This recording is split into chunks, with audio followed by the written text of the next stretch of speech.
we're making a mask like this that has a one piece of ribbon that you can pull through.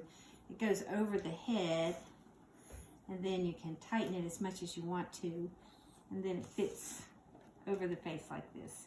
And then you just basically tie it in the back and probably over your ears so it'll stay on a little bit better. Okay, so it begins with a piece that is 9 by 14, and Dale cut out a board so that so cutting would be easy for a template. And then we just use this cutter that's got a little safety thing on it, so you just zip it 9 by 13.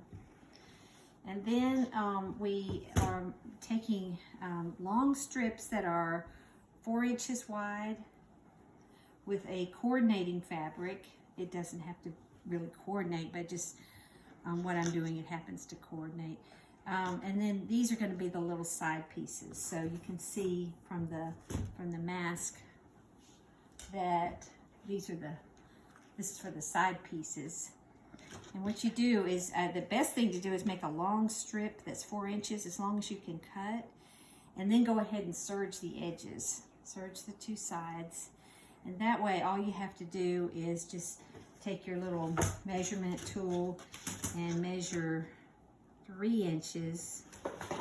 And then you've got pieces out of that. So you don't have to serge individual pieces, but you've got little pieces like this. So you'll need 2 of these to go with each one. So, all right. So this is the 9 by 13 inch piece with, I serged the top and the bottom edges. And the reason that we're doing it this way is so that we can fold it in half, and there's a pocket. A lot of people are asking for a pocket that they can put a filter into.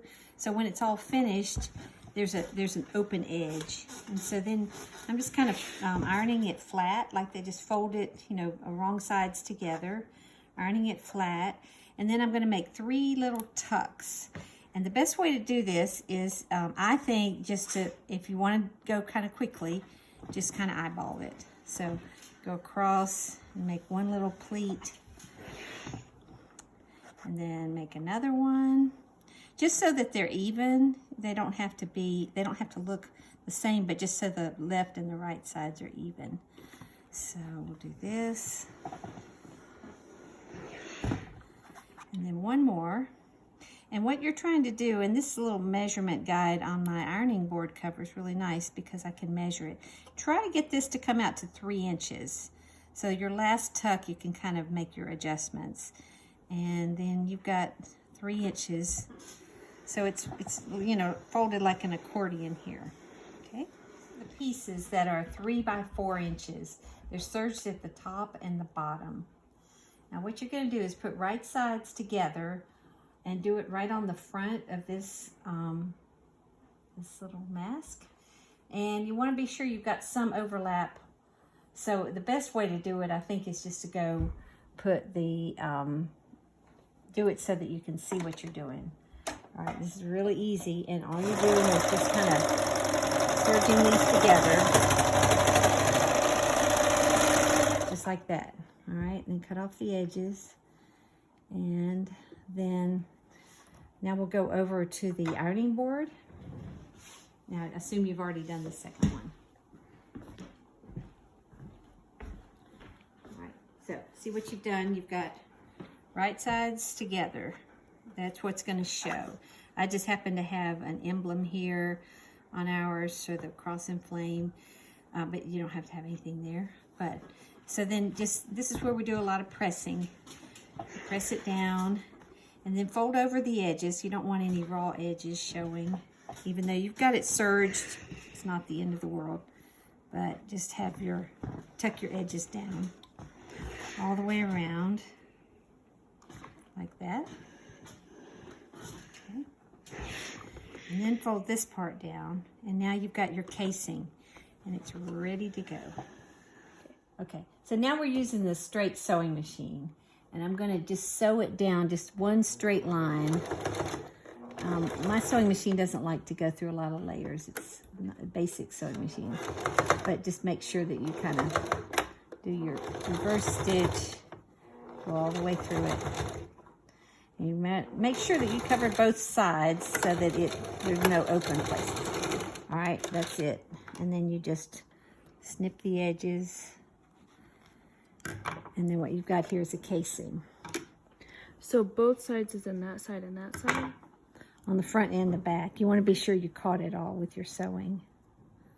All right, we're still at our sewing machine. So assume that I've already sewn this other little casing on the side for the ribbon. Now what you're going to do is fold it. You've got the front part, fold it in half. And then you're going to want to just make a little dart at the bottom. So remember, the top is the open part and the bottom is closed. So what you do is just kind of put the pieces together like this, and it just doesn't have to be measured or anything, but you're just trying to help it fit the face a little bit better. So just go like this, and that's kind of hard to triangle. Yeah, it's like a 30-degree, something like that. Just a little dart, so that way you've got some that goes over your chin, and it kind of gives it a little bit more ability to fit. It needs to fit your face as tightly as possible. All right, this is a 1/4 inch ribbon. This is 5/8. Anything in between either of these or in between will work. You don't want it too thin, and your ribbon, it needs to be 52 inches long. All right, so cut piece of ribbon. Grosgrain works really well because it kind of holds on to itself a little bit better. You don't want it to be too slippery and the little bow come out. So then just take the end and put a little safety pin on the end of it and feed it from the top to the bottom, because your loop is at the bottom. And then just kind of feed that part through and bring it around and back up. So it's just one piece of ribbon for the whole thing. And that's it. Now, only thing you need to do is when you launder it, it could come out if it's too thin, but it's not the end of the world either. So tie a knot, and then take a match or a lighter and just kind of fuse that, melt the edges a little bit, and then it won't unravel when you wash it.